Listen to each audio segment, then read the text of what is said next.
Live. Let me go. Let me share it to everybody. Nigga, wait till I start choking. Ugh. Let's see real quick. We love. I'm so fly. I'm so fly. Trying to win me a bit. Man, I can't believe they got rid of my page, dog. Bullshit. So what's going down, man? I know we getting ready for to go over these college basketballs, but what you thought about them games yesterday? I split. I went 1-1. I lost the Packers because I took Aaron Rodgers. Whole ass LaFleur, Coach LaFleur, Packers coach. No nuts, dog. And we just talked. Hey, we just talked about this. I'm going back to school. Go ahead and get my degree so I can start coaching. Because these niggas in the NFL, in every level, just be making coaching disasters, bro. It's like I don't even understand the logic behind kicking that dumbass field goal. Like all you did was take away the 2-point conversion. Like you still need a stop.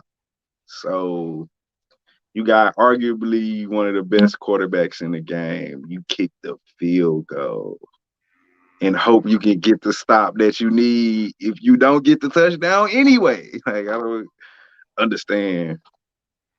That boy nutted up. That pressure, man. But you know the pressure, hey, that pressure bust pipes. That boy pipes busted. Pressure So bust pipes all day, every day. that boy folded.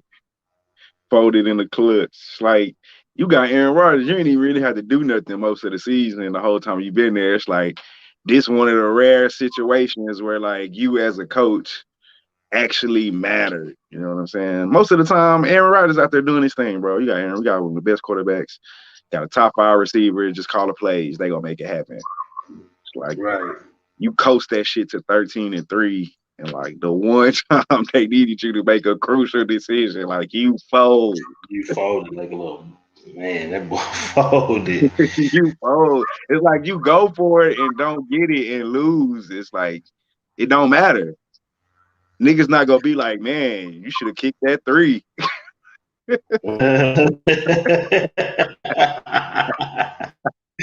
Hey, Like, man, you know where you messed up? You didn't kick that field goal, cuz. Like, nah, that was never gonna be the question. man, he tripping. He What they was on tripping. like the 7, inside the 10. I know they was inside the 10. You got Aaron Man, wrong. Aaron tripping though. He could have ran for it on that 3rd down. yeah. So I didn't. I wasn't watching the game at that point. I don't know what the hell I was doing. But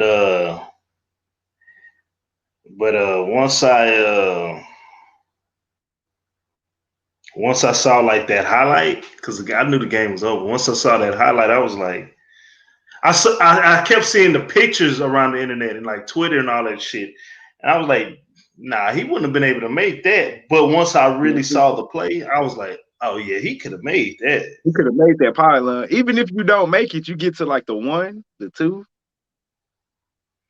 You know what I'm saying? Then we go for it. We're not Right. taking this bullshit ass. Well, I don't know. LeFleur might kick the field goal. Stupid LaFleur ass tripping. dog. Real quick before we start getting the audience, let me know. Do you when I do that? Do you still are you still able to see me? When you do it. I changed the tab, so right now I don't have the web page up. Oh, Where you you are good. you? Can you still see me? That's what I'm trying to see. Yes, I still see you. Okay, cool. All right, let me share these to a couple of more groups. Yeah, get it together. But I hit on that I did hit on that Chiefs though. Easy money. Uh I don't know if boys checked out the podcast. I didn't think the Bills was gonna. No, they just too one dimensional, bro. You can't run the ball at all. You just depending on Josh Allen too much, bro. He gotta do. He not that he can't carry the team, but like damn, you asking him and Diggs to do everything. You know what I'm saying? Right. They need you can't leave. I wouldn't even. I mean, like they ain't even. I don't know. I ain't really watched all of the game through like I did the first game, but I know in that Ravens game they ain't run the ball for like the third quarter. Like that can't be your game plan. Like, I know they ran the ball more this game than the last, but you get in the red zone. Normally, Josh Allen was the #1 rated quarterback. And is it Josh Allen or Allen? Josh Allen, best quarterback in the red zone, but can't settle field goals against Kansas City. Nah, you can't win like that. No lie, I am kind of happy that the Packers, not the Packers, but the Buccaneers are going. I used to be a big Bucks fan back in the day when they had Warren Sapp, Derrick Brooks, Hardy Nickerson. I used to fuck with them. Yeah, who didn't? I used to fuck with them boys tough back then. Didn't fuck with them boys, but I'm not gonna lie, Brady almost ruined my Sunday, boy. I do not want to see that. There's no knock on, his talent. Like he the GOAT. I agree with that, but man, I did not want to see that boy in the Super Bowl. I don't want to hear how good he is for the next 2 weeks. I just don't want to hear it. I'm tired of it. Well, you're gonna hear it, big dog. But I definitely think this is gonna be a good Super Bowl. I would have rather seen fucking Tom Brady versus Patrick Mahomes than Aaron Rodgers. Like we about to see two loaded ass teams go at it, dog. That's what I like. It's gonna be live, and we're gonna talk about that. Yeah, I mean, I think it would be good either way, but Chiefs. I don't even gotta wait till we do the video and break down the Chiefs. Yeah. And what's the spread at right now? 3.5? 3.5. And does Eric Bieniemy leave after this? If I was him, I'm gone. I'm taking that Texans job, and I'll tell you why. I know the Texans is the most glamorous job. I'm taking the job even if they got Deshaun Watson or not, because it's one of fucking 32. That's one reason why. That's literally the main reason why. It's one of 32 jobs. Only 32 jobs. And it's it's the only spot. We just saw 7 vacancies get filled. Not one was a black head coach. So you go pass up on your opportunity? Fuck no, I'm not. You know what they're saying? Right? They're saying he's gonna be the successor after Andy Reid leaves. But when is that gonna be? What if he leaves? What if he cashes out after this? Well, if that's the case, Eric Bieniemy knows that already. That's true. We don't know that, but Bieniemy knows. And the GM knows. And the owner probably knows. If they win this bitch, he's out. He's not gone. I don't think he's gone, dog. He gonna ride this roller coaster. If he gonna ride this roller coaster as long as he can, bro. What you mean? Andy Reid went through all them years with Donovan getting so close all them times. Right now, I got the perfect storm. I got the perfect quarterback and a perfect system with the perfect wide receivers. I won me one. Even if I win 2, you think I'm done right now? No, I'm coasting right now. I'm not even coaching hard. I'm not even coaching hard, bro. No. But when does it stop becoming fun? It does. It doesn't after 2. 20 years or plus of head coaching. Yeah, for sure. And you just now got to the top though. Think about it. 3 years ago, a majority of people probably did not consider Andy Reid an elite coach. I might consider him an elite as far as an elite of the coaches group now. But I mean, like right now, he can leave his mark on coaching history. He got 1, right? Let's just say he finished with 4. You telling me he finished with 4 and 2? But how much is that shit gonna be? How much is that gonna be Bieniemy's offense? If you Andy Reid, it don't matter. You go get the credit. I look at all. No, I'm saying when Bieniemy leaves, that offense leaves. But if Bieniemy leave, you got Mahomes, you got the talent. So I think you good. Just keep stretching the field. I mean, we know Andy Reid can call plays. Look what he did in Philly. So it's not like you can.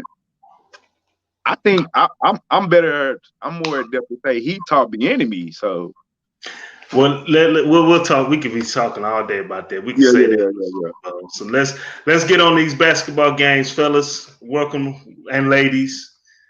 No, don't cancel us. we already got to start our new YouTube channel.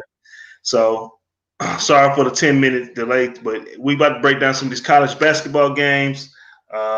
Been having a lot of success. Been starting to really get these teams filled out, man, and start seeing some of these lines. I've been following the ACC Tough and the Big 12. Those are really my two conferences right there. I know you've been on that Big 10 and those smaller power schools. Oh, and I forgot the Big East. That's my shit too. The Big East. Primarily Big 10, couple small schools, and then I pick schools. And then a couple like small schools I'll be looking at. I've been all right in college, man. Actually, I've been good in college. Yeah. It just be on cash out bets. You know, a lot of them low hanging fruit bets been messing me. They messed me up a lot last week, man. Man. The thing that's been fucking me on college is those when they play the same team twice. Yeah. It's like they always win one, lose one. So you got to figure it out. Even when it be with the smaller schools, even when it be like, I've been watching Winthrop a lot. They spreads is always like minus 15, minus 10, minus 12, but they be covering them hoes. But they'll keep it close. They'll blow a team out one day by like 20, and then the next game it'll be like a 3-point game. And it's like, what the fuck happened? And that shit be happening to me with them small schools all the time. But they'll lose a lot. I think Winthrop's still undefeated, but they'll backdoor those teams and they'll lose. So you got to like pick which one. I kind of stay away when I catch that shit because that shit scares the shit out of me. I hate that shit. But let's jump into today though. Yeah, let's get into it, man. Let's talk about this college. Start off with this college basketball picks. First game we got Syracuse traveling to Virginia to take on the Cavaliers. Let me see right here. Get to some actual facts right now. The line opened up in favor of Virginia minus 7.5. No, excuse me. That's not where it opened up at. It opened up at -6. Right now it says 7.5. It's starting to go back up, starting to go up to 7.5, but you can find some spots at 7 if you're looking at the underdog. At the favorite. If you're looking at the underdog, you definitely will be able to find a lot of spots with some 75. The Syracuse Orange, they're 9-4 on the year, 6-7 against the spread, while the Cavaliers are 10-2, 7-5 against the spread. Both got two guys that are out, Sidibe and Owens. For Syracuse and for UVA, they got Statman and Shredrick. Both are out for this game. Well, yeah, one's out indefinitely. Stratman, he's out indefinitely. Shredrick, he's questionable. Both teams coming off of a victory. In fact, in the last 10 games, UVA they're 10-1. 9-1 right now, with the last loss coming against Gonzaga on the day after Christmas. While Syracuse, they're on a 2-game winning streak, which I've been messing with them boys tough.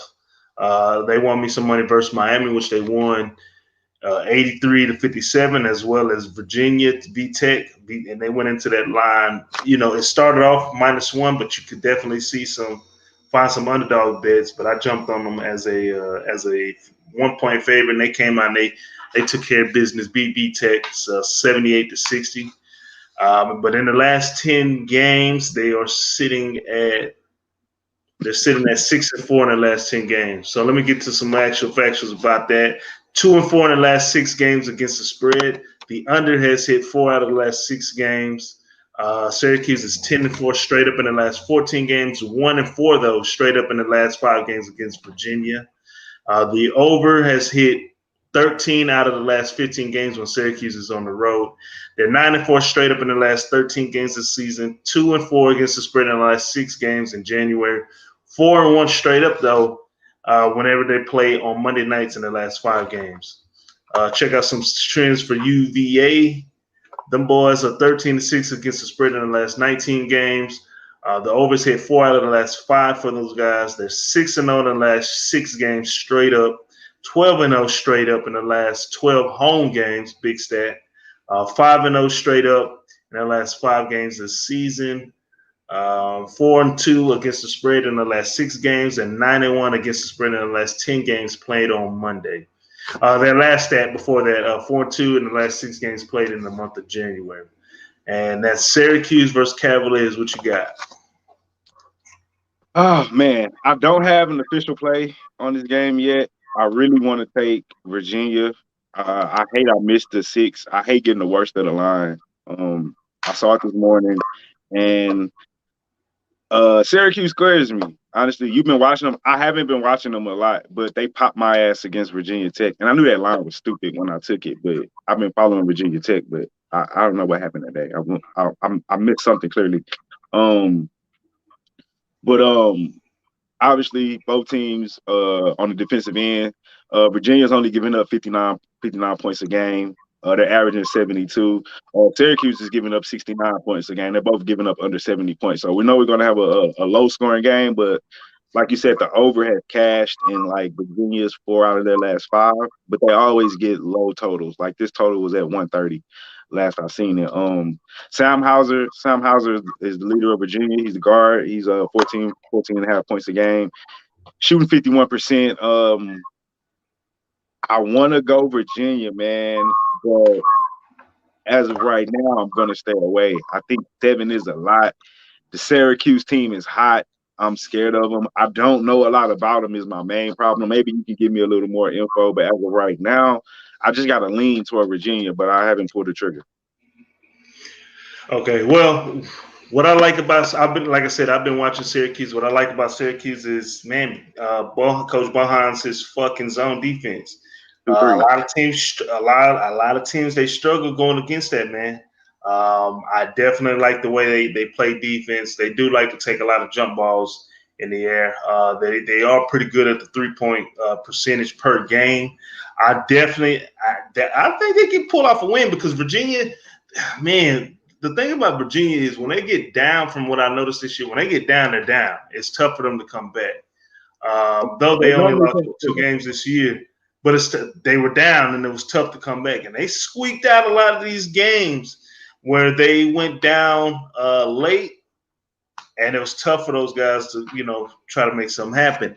I am definitely official play. I'm gonna take Syracuse with the points plus 7.5. They are hot right now. They are definitely hot. I don't think they win. I think they cover. I think they can cover. I don't know if they cover. I think they can cover. I don't think they win. Virginia is hot, man. It's 6-0. Yeah. The last 6 games straight up. Like you said, 4-2 against the spread. 12-0 at home.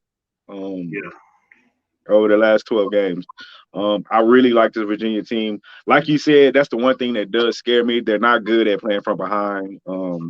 They get down. It's hard for them to pull when they get down, but they play defense, and that's what I do like them. I don't have an official play. I got to lean. If I do decide to post, I'll post the play if I jump on it later on, but I'm staying away as of right now. Just too scared of number. Yeah, official play. This is the coach. Back me. Take them 7.5 plus 7.5. Honestly, the first half doesn't sound bad too, but I think Syracuse hangs around. I really think they beat them tonight. But to be my official play, it's plus 7.5, dog. Trust me. I got you. Let's get to the next game. Hey, man, y'all be sure to like, subscribe, follow our new Facebook, our YouTube page. They knocked us. We was almost at 2,000. They knocked us. They got rid of our stuff. So now we got to start all over. We're going to start all over for the right way. Appreciate y'all tuning in. Let's get to the next game. We got Oklahoma. We'll say that. That's the last game. Texas Tech traveling to West Virginia. 2 top 25 teams match up going at it today. Let's get to some actual factuals about that game real quick. Texas Tech sitting at number 12, while West Virginia is sitting at number 14. You got Texas Tech 11-4 on the year straight up, 6-9 against the spread, while the Mountaineers, they are 10-4 on the year, 7-7 against the spread. Let's see. Check out some injuries. Texas Tech has no injuries reported, and apparently West Virginia lost Cottrell forward to Achilles. That happened early in the year. Get to some actual factuals right now. West Virginia's coming off a victory against a down Kansas State team. The game before that on January 9th, they lost to Texas by 2 points. Very tough game. While Texas Tech, they lost to Baylor over the weekend and pulled off an incredible comeback against Texas last week, which that cost me some money. Let me talk about that game real quick. Let me just talk about that game real quick. Cost us both some money. They up. I think I took Texas -4 or 3.5. They were up 77. They were up 77-75 with the ball, right? This fool inbounds the ball to Texas Tech. He catches it. This is right under the goal. He quick passes it to the defender, to his teammate. Bam, 77-77.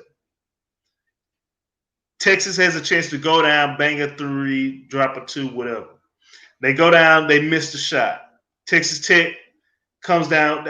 What's his name? McClungy? I forgot his name. McClung. Bang! Hit a 2. McClung. Bang. Yeah. Pop my ass.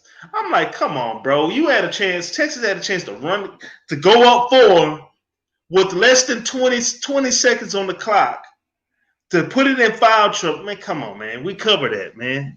Anyway, that because I'm reading that. So that's how they looking right now. They are 7-3 in the last 10 games, while West Virginia, they are the same in the last 10 games. They're 7-3 as well. Get to some actual factuals. Texas Tech 2-8 against the spread in the last 10 games. The overs hit 5 out of their last 6 games. They're 9-3 straight up in the last 12 games. 2-6 against the spread in the last 8 games versus West Virginia. They are 6-14 straight up in the last 20 games against West Virginia, though. And in those last 20 games, West Virginia has had the same ball coach calling those plays, running that press defense. So, yeah, that's a good trend to pay attention to. They are 1-7 in their last 8 games playing on the road versus West Virginia. Big stat, T. 4-2 straight up in the last 6 games in January. 2-6 against the spread in the last 8 games versus Big 12 opponents. Let's get to West Virginia. The overs hit 4 out of the last 6 games for West Virginia. They're 12-4 straight up in the last 16 games. They're 4-6 in the last. The unders hit 4 out of the last 6 whenever West Virginia's playing against Texas Tech. Good stat. 17-3 straight up in the last 20 home games. 7-1 in their last 8 games when playing at home versus Texas Tech. They are 3-6 against the spread in their last 9 games when played on a Monday. 4-2 against the spread in the last 6 games when playing as a favorite. You got Texas Tech Red Raiders, West Virginia Mountaineers. What you got? I think I'm on the wrong side. I think you just convinced me to go to West Virginia. I know.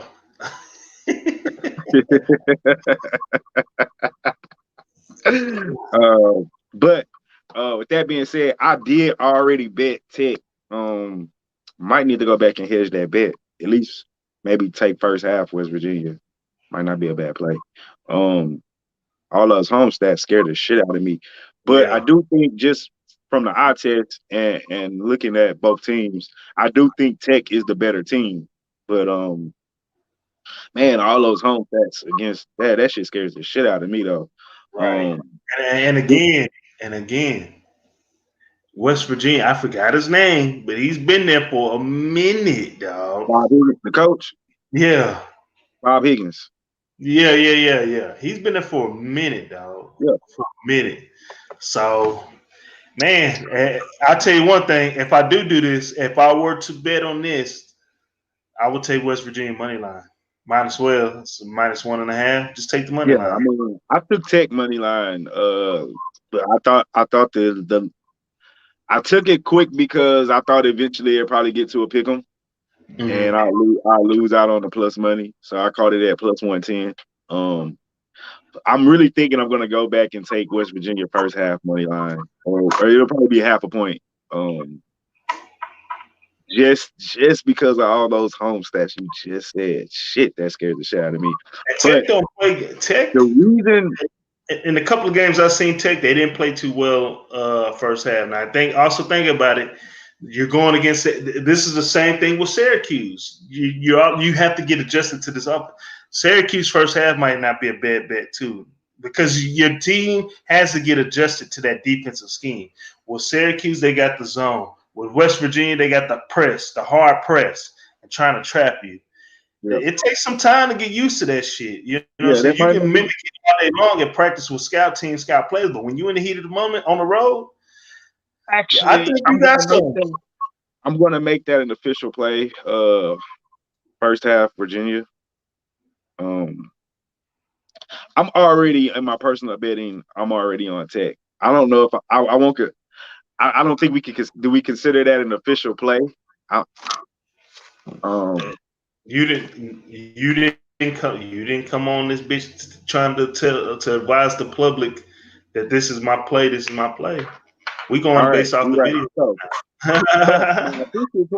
So my official play for the video, however, is going to be first half. As soon as we get off, I'm going to make that play. First half, West Virginia. But just for anybody out there that catch the video, is listening or whatever, I am on Texas Tech money line, full game. Call it at plus money.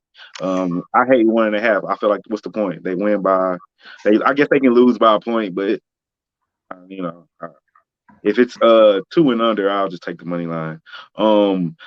Actual factual, the reason I went that way was they both average 74 points a game, but Tech is a little bit better defensively. I know West Virginia come with that press, but Tech only giving up 59 points a game. They're giving up less than 60. Virginia's giving up 58 points a game. So, and I like McClung, 16 points a game, 45% from the field, 81.5 free throw shooting percentage. Miles McBride gonna have to bring it for West Virginia. He averages 15 points a game. Derek Cole is leading with 10 rebounds.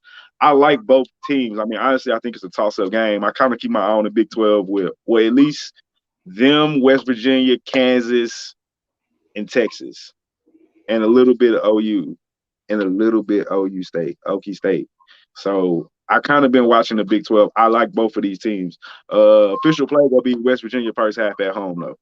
I'm gonna take that with you too. Official play, West Virginia first half, fellas. Hey, y'all be sure to like, subscribe, follow us, man. We got a new YouTube page. We got to build back up our subscribers. We still got the same Instagram, same Twitter, same Facebook. Be sure to follow us, like, subscribe, share. You know, talk that talk like it says in the caption. Here we go. Let's get to the next game. Next game we got Oklahoma State traveling to Ames, Iowa to take on Iowa State. The line opened up in favor of Oklahoma State -1 since the game. Since then, it's moved up to 3.5. The over under is 142 and opened up at 142.5. Right now, it's at 145.5. Get to some actual factuals on that one.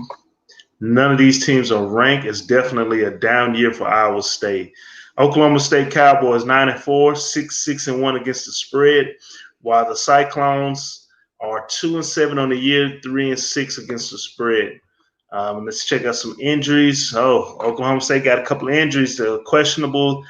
Flavors Jr., the guard, he's questionable. Cunningham, guard, he's missed last game. He's questionable for tonight. Then they had another guard, Williams, D. Williams. He's out for the season. He's probably been out. Another guard, Walker, he's questionable for today's game as well. Iowa State, they have Foster. He's a forward. He's been out all season. Let's check this out. In the last 10 games, Oklahoma State, they are 6-4 in the last 10, while Iowa State, they're 2-8 in their last 10 games. Iowa State's coming off a 91-64 loss against Texas Tech, while Oklahoma State's coming off an 81-66 loss against Baylor. Game before that, they upset Kansas 75-70, which I called that one in the chat. I knew that was going to pop their ass. Some actual factuals. Oklahoma State, they're 4-2 against the spread in the last 6 games. The overs hit 5 out of the last 7 games. Oklahoma State's 13-4 straight up in the last 17 games. 1-4 against the spread when they play against Iowa State. 4-13 against the straight up in the last 17 games against Iowa State. 6-1 straight up in the last 7 games on the road. 1-8 straight up in the last 9 games on the road when traveling to Iowa State. 5-2 against the spread in the last 17. 1-8 against the spread in the last 9 games when playing on a Monday. Iowa State, let's check this out. Iowa State, they are 3-6 against the spread in the last 9 games. 1-7 straight up in the last 8 games. The unders hit 4 out of the last 6 games when going against Oklahoma State. They're 1-5 against the spread in the last 6 games at home. 8-1 straight up in the last 9 games when playing home against Iowa State. 1-4 straight up again in the last 5 games this season. 11-5 against the spread in the last 16 games when played in January. And the over has hit 9 out of the last 12 games when Iowa State's the underdog. So we got the Cowboys and the Cyclones. Double C, what you got? This is all predicated on Cade Cunningham playing. He's averaging 17 points a game. That's a lottery pick, right? Yeah, that's the best player on the team. I'm not sure his age. I think he's fresh. He 18 or 19, something like that. He could be a one and done. I'm not sure, but he's the guy on the team though. He's averaging 17 points a game, shooting 45% from the field, 81% free throw shooter. And at the end of the day, I would say just sucks this year. They're just not a good basketball team right now. I haven't really watched them. I'm just going by the numbers. But Oklahoma State, like you called them beating OU last week. Oklahoma State, when healthy, they can play. They can ball. They'll put up a fight, if anything. So for me, if Cunningham plays, I think that's why the line went from 1 to 3.5, because Cunningham is going to play. I know he's listed as questionable. If he plays, I'm taking Oklahoma State.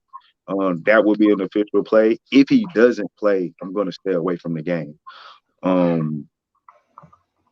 For me, it's just because Iowa can't stop anybody. They're giving up 74 points a game. They're only averaging 68. So not that Oklahoma State defense is any much better. They're giving up 71 points a game, which is probably where they get that 3 from. But I can't back this Iowa State team on the road or at home. I don't necessarily like Oklahoma State as a road favorite. I like them as a home dog. But in this case, Iowa State is just not a good team. If Cunningham plays, I'll take the Cowboys. If he doesn't, I'm staying away. Right. Okay. But that's pretty good. Yeah, if he plays, I'm definitely on Oklahoma State. If he plays, I don't care what the spread is. Iowa State sucks this year. They are trash bags, man. They gonna get, in the words of my boy Jay Buddy, they gonna get smacked. Straight up, them boys, they suck, man. I ain't gonna lie to you. Them boys, they suck. So my official play, Oklahoma State with the spread, but that's if boys and girls, if they are playing, if Cunningham is playing, I'm in that thing all day. We're in there all day. You know what I'm saying? Let's get to this NBA. Let's get to the big boys. What I've been waiting on. Let's go over the first game. We got the Denver Nuggets traveling to Dallas to take on the Mavericks.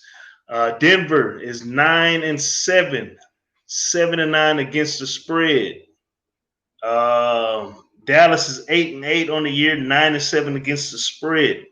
The line opened up in favor of Dallas -1.5, and the over/under opened up at 221.5 points. Right now, It has flipped. Denver is now the favorite by -1.5 points, and the over-under is at 223. Gets us some quick actual factuals. Check on the injury reports. Give me 1 second.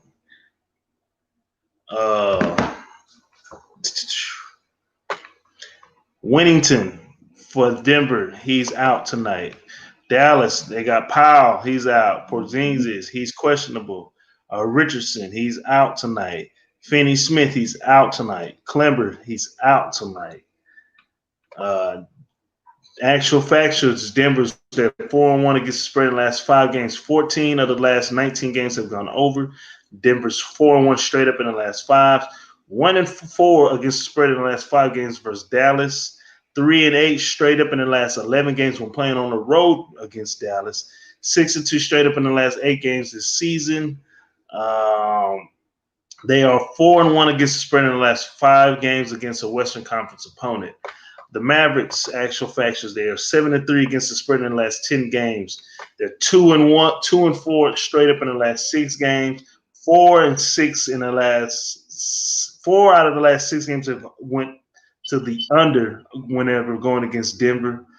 They are 8-3 straight up in the last 11 games versus Denver. 8-4 against the spread in the last 12 games. 4-1 against the spread as well whenever going against a Western Conference opponent. 5-1 straight up when going against the Northwestern Division. We got the Dallas Mavericks hosting the Denver Nuggets. What you got? Okay. Hey, so I've already made a play on this game. I got the Nuggets. I did the money line.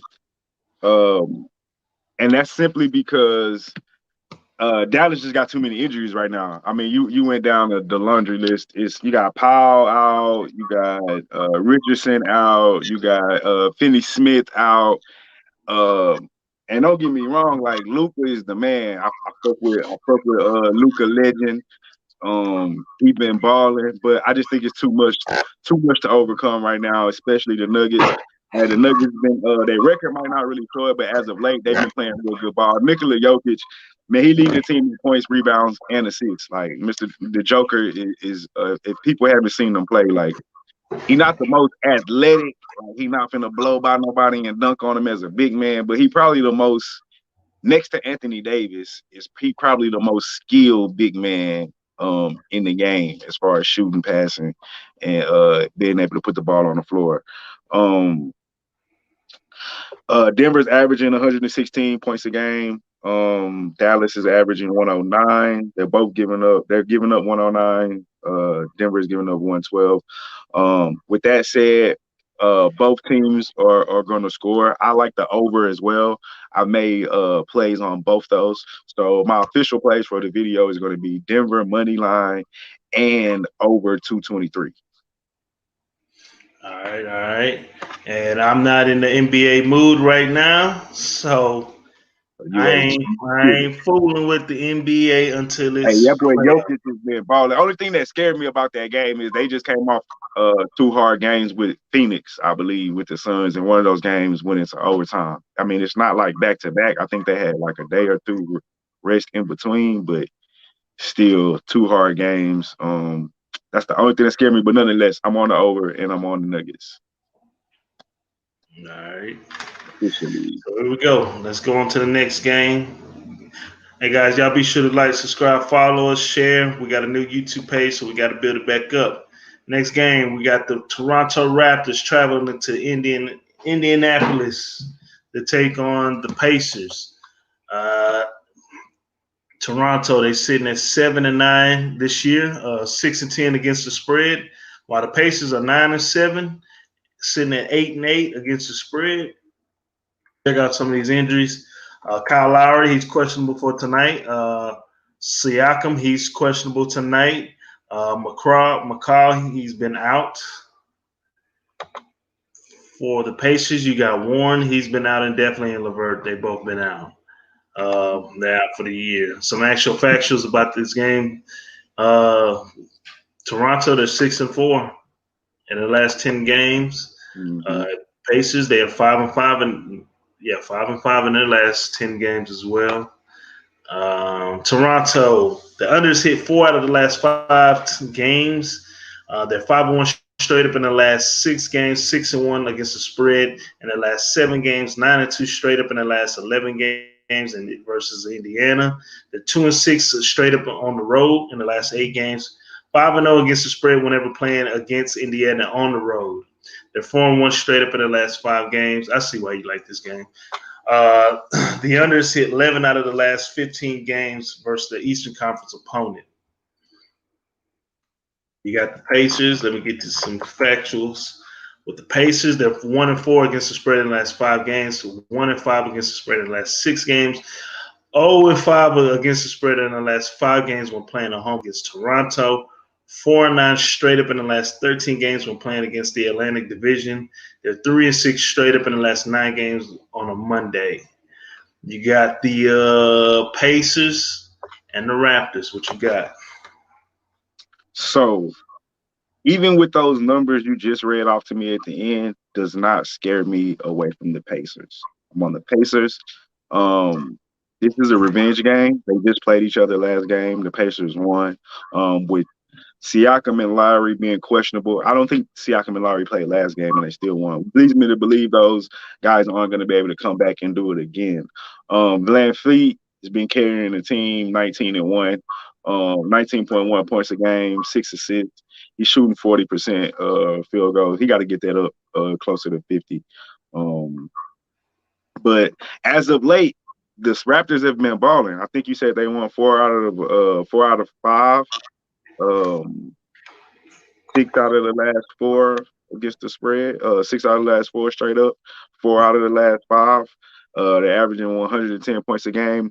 But I'm on the Pacers, man. I'm on Malcolm Brogdon, 21.7 assists. Sabonis has been a beast, 20-12.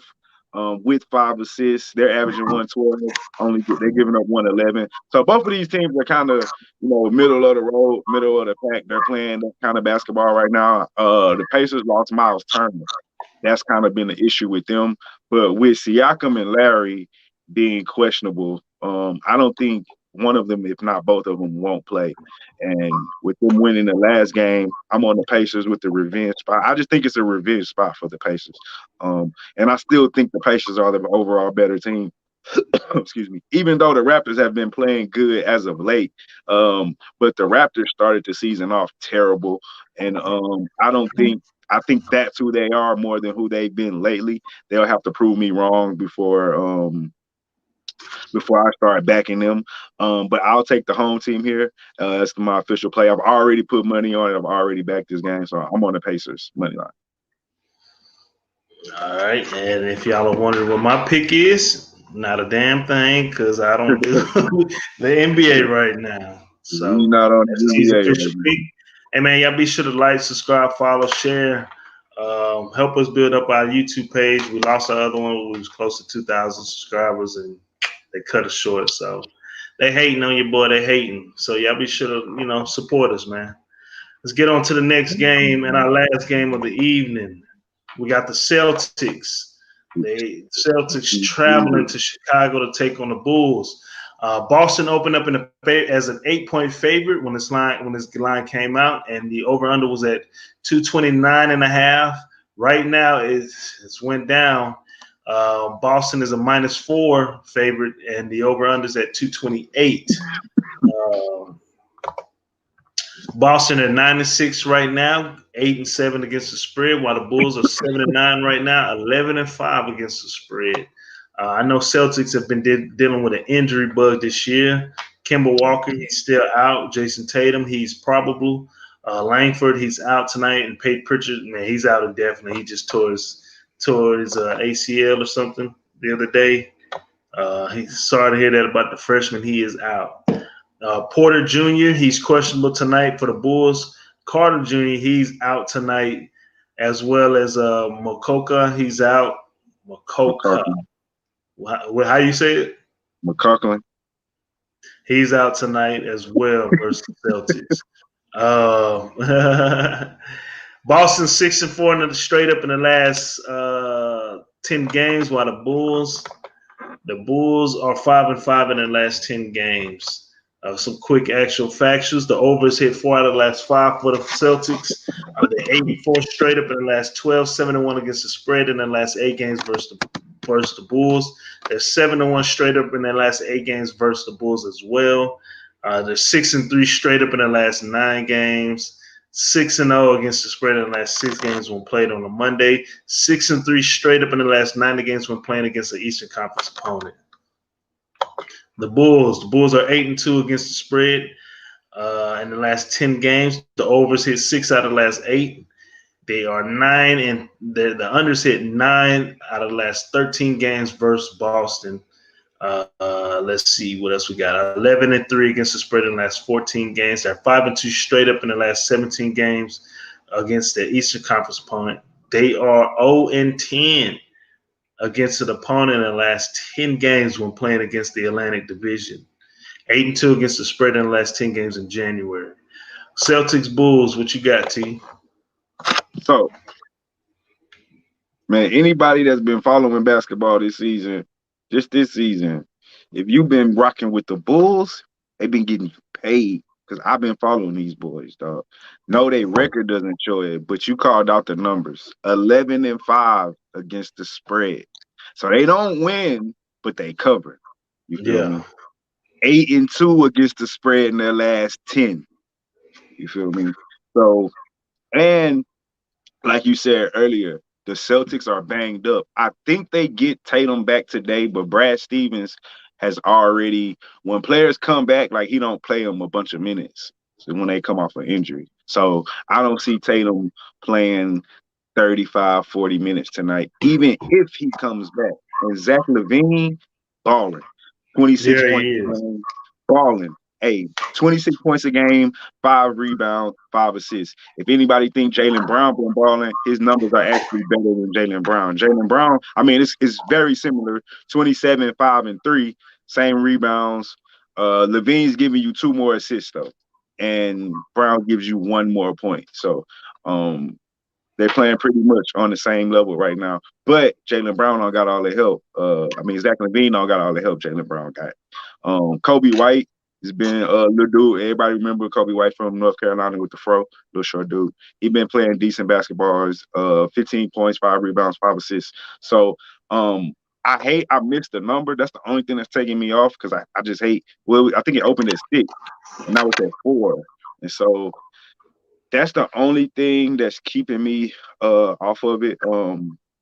But yeah, I'm just gonna have a lean right now. I got enough bets on the board. You made me think about that earlier. Yeah, you got a lot of bets going on. Hey, but I love this +4, dog. I really do, dog. Like, I personally have already jumped on it, but I hate recommending the worst of the number. That's one of the rules you're not supposed to do in betting. I do it anyway because like I've been rocking with this Bulls team. I love 6. I don't like 4, but I love 6. But 11-5 in overall against the spread, and 8-2 in the last 10 against the spread. This team covers. This team plays. As a matter of fact, let's make it official, PJ. I'm gonna take the 4, but please note that we are not getting the best of the line. If anybody follows that 4. We still got 6, and normally that is a rule that you're not supposed to break. Like, every professional capper I've ever followed, like, said that shit. Like, don't take the worst of the line, like, because you don't have to make a play. But I already took it at 4, so that puts me at you want to go over our picks real quick? I mean, well, if I was to make a play on this, I'd definitely take the Celtics, just based off the numbers, based off of the actual factuals and the trends. But your official play for this is the Bulls +4. Yeah. Raptors Pacers official play. Yeah, I can go over. I wrote everything down. I can go over my official picks if you want me to real quick. Yeah, go ahead. Run them down. All right, so my official plays for the day is West Virginia first half, Oklahoma State -3.5 if Cunningham plays. Cunningham doesn't play, I'm not taking it. Denver money line. I stayed off the Syracuse game. Denver Nuggets money line and the over plus 223. Pacers money line and Bulls plus 4. Those are my official plays. So that's 6 plays. Boys, no, I don't know if people don't know, but I'm a volume better. So like I got that from your boy Max too though. He got I bet a bunch of different plays. Well, let me throw my officials. I got Syracuse full game plus 7.5. I'll sprinkle some on that outright victory for Syracuse. But Texas Tech, based on the numbers, I would definitely take official play West Virginia first half. Take that. I got Tech too. We left that off. Oh no, we didn't. Yeah. No, we don't. No, we didn't. No, we didn't. No, we don't. No, we don't. No, we don't. That's not my official. You're right. That's your little personal for your research. You're right. If Cunningham plays, everybody, if he plays, Oklahoma State minus 3.5 for the blowout. Those are my 3 official picks. I'm gonna go 3-0. We're gonna make some bread. T gonna try to go 6-0. 6-0. Hey, we go 6-0. We had a great night, baby. Oh yeah. That's and then we gonna get some early talks hopefully this week about the Super Bowl prediction. I can't wait to man. We need to find out when spring football is going to be starting for college. I hope you're right about that because I haven't. I am right. Jackson, I am right. I'm telling you, I know boys who are coaching right now. Hey, I believe you when you said it. Like nigga, nah, I'm right, nigga. I know. They will be playing tonight. Not tonight. This month. But, I'm looking forward to it. That's gonna be dope. That might be just off note real quick. That might be live for like the D2 schools. That's figuring out how to do to get the attention on them. Only issue is though, it probably fuck them up for the combine. That's true. They will have to start doing something to where the season starts and like they can start it like right after the bowl season. Right. It should start in December, end by March. Have time for them to, you know what I'm saying? I don't know. It's tricky, but I've been saying it too. Division I, AA schools and down, they need to be playing in the spring anyway. And let them have their own platform. I mean, you go up against college basketball, but if you finish before the tournament, you let college basketball have the March Madness, let them get their shine. Then I think you do that. Damn, that might be good. Hey, as a bettor though, that's just so loud. Bro. Start the season first week of December. Boom. Run it down. Yeah. Give everybody a bye week during the Christmas week. And just go from there. The only sucky part about that is a lot of those schools, they take on the big D1 schools to get that check. So that's the only thing that's gonna mess it up. That can be their spring. Don't they gotta have a spring game? But they can't go against an opponent in the spring games. They gotta go against in-house. That could be the preseason. Oh shit. The only way it works. They're not gonna pass up on that money. So the only way it works. No. The TV money replaces that money. It could. It definitely should. I don't know. But you said something very important. The combine. That's very important, dog. But if you finish the combine, it's normally when? April, right? Well, you know what? We're gonna see how it works this year because they got. You might have motherfuckers injured and shit. Exactly. I think if let's just see how it goes this year and then boom. Hey, as a bettor though, give me another season of football to hold me. Right. I'm taking Jackson State all day, every day. Oh, Deion got the and I hope the SWAC allows. I hope they allow the SWAC teams to participate in the playoffs moving forward. Deion and I'm gonna kill that shit. You talk about the big boy playoffs? Yeah, the D1. No. The Division II playoffs. Yeah, the SWAC don't get to play in it. Nah, they used to, but nah, they backed out recently in recent years. Dion finna bring a bunch of recruiting back to that whole watch. Deion gonna be there for 3 years, then he gonna be gone. If they do their thing in the next 3 years, he gonna be there and he gonna be gone. You think I he gonna say jump? he probably Oh yeah, won't leave until his son graduates, but he gonna be yeah, 'cause gone. his son a freshman, right? Yep. Or 2 years, he take his son with him. Mm. He gonna have to sit out a year because you can't go up and play right away unless he gets, Let you graduate early, huh?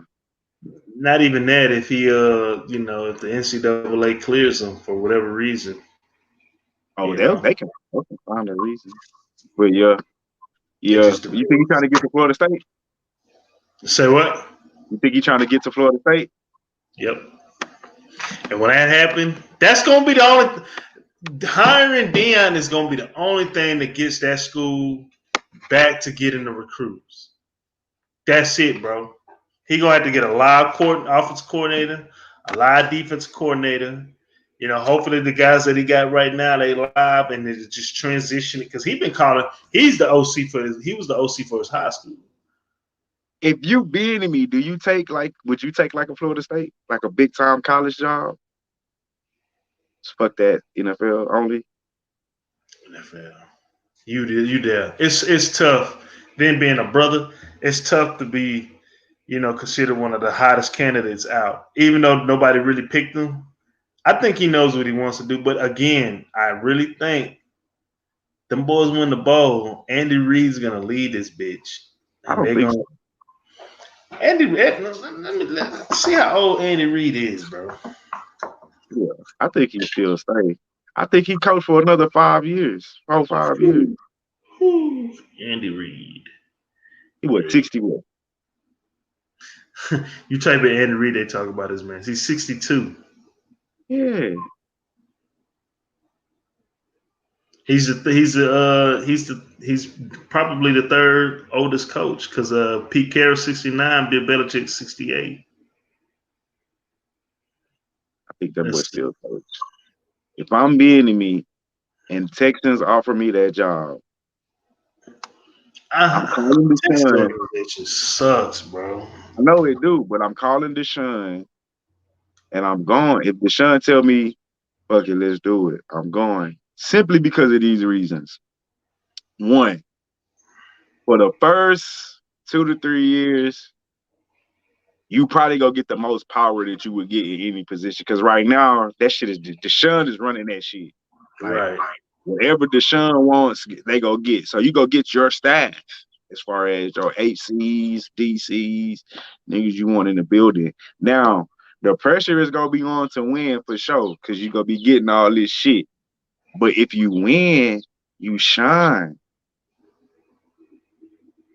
And see. I just don't see, like, my thing with waiting is, let's say, first of all, people are already saying like, oh, he don't even call plays. It's Andy Reid. It's really Andy Reid offense. Right. So that's already one. Then two, let's just say next year Mahomes get hurt and the offense don't look the same. You know what niggas gonna say? It was just Mahomes. Yeah. It wasn't him. And then how many And, chances he go get? you're right. That's the thing. When you hot, you got to take advantage of your hotness because it ain't Bro, you gotta guaranteed take scoring. your opportunity, bro. You gotta take your opportunity while you got it. And then, I mean, don't get me wrong, the Texans ain't built for success right now, but you got the most important piece, though. Like, you got a franchise quarterback. You can find a receiver. I think if they hire Benenemy, I think JJ Watt stays too. I think we need to trade J.J. Watt and there's no knock on Watt, unless you saying he can free up some cap space, because, like, we rebuilding, basically. You know what I'm saying? And, like, we ain't got no draft picks for like the next 2 years. For the next 2 years, and that's the issue. And I don't know how else we get draft picks. We got to trade somebody valuable. Right. So it's a fucked out situation. Yeah, it's just a fuck situation. But You got to really make some stuff happen. You will have to trade J.J. Watts to get some kind of draft pick, and the highest you probably gonna get is third rounders. The third round, and that's what we got though. We got third and fourth rounders, but like your draft, your scouting department got to go find some motherfucking jewels in the third and fourth. Well, you know what? Myself personally, I am enjoying watching the Texans organization crumble. I am enjoying that shit. They should have hired Salah. I don't like him, bro. Not Salah. They should have hired Khan. The nigga from, so you know that firm that he hired, right? Right.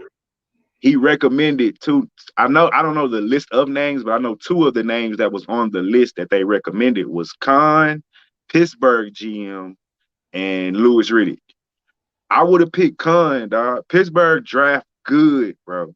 They draft. They were even thinking about Ozzie Newsome, former GM for the Ravens. I thought he retired. He's coming back to football. He did, but they were talks that they were possibly talking about trying to bring him back.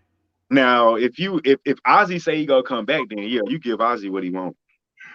But I don't think Ozzie coming back. Too much. If he do, he not coming back. He not coming back.